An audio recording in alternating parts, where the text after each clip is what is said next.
You're not depressed. You're overexposed. You want to know what's actually dangerous about this whole thing? It's not even what you're feeling. It's what you've been told it is. Because the second your motivation drops, the second joy doesn't hit the same, the second you start feeling flat, disconnected, like nothing really lands anymore, you go straight to, I think I'm depressed. Or worse, I'm just lazy. And now you've turned a natural response into a personal failure.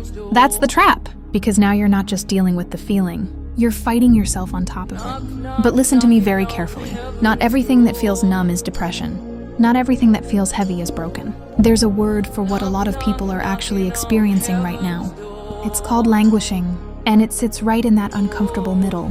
You're not falling apart, but you're not fully alive either. You're functioning, you're showing up, you're doing everything you're supposed to do.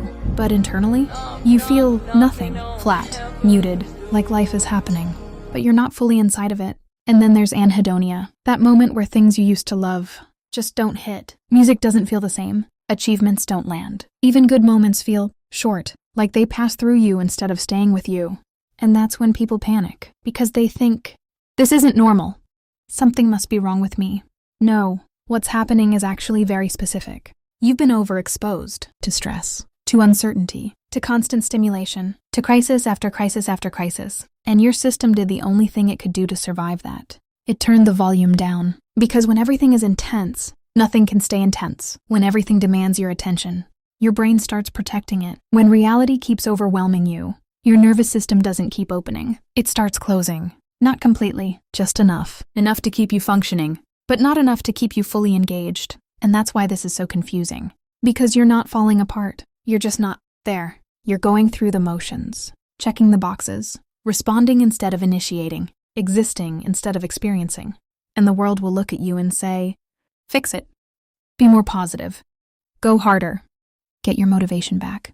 Like this is some kind of mindset issue. It's not. You cannot mindset your way out of a nervous system that's been overloaded for years. You cannot discipline your way into feeling something your brain is actively suppressing to protect you. This isn't weakness. This is adaptation. This is what happens when a human system is exposed to too much, for too long, without real recovery. So instead of asking, what's wrong with me?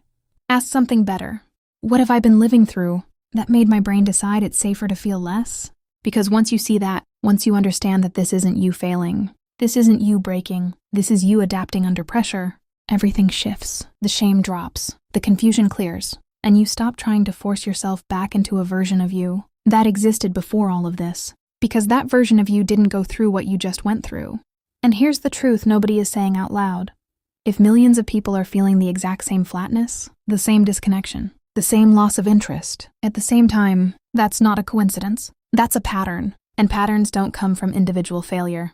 They come from shared conditions. So no, you're not broken, you're not lazy, you're not weak. You're overexposed, and your system is doing exactly what it was designed to do. Under attack.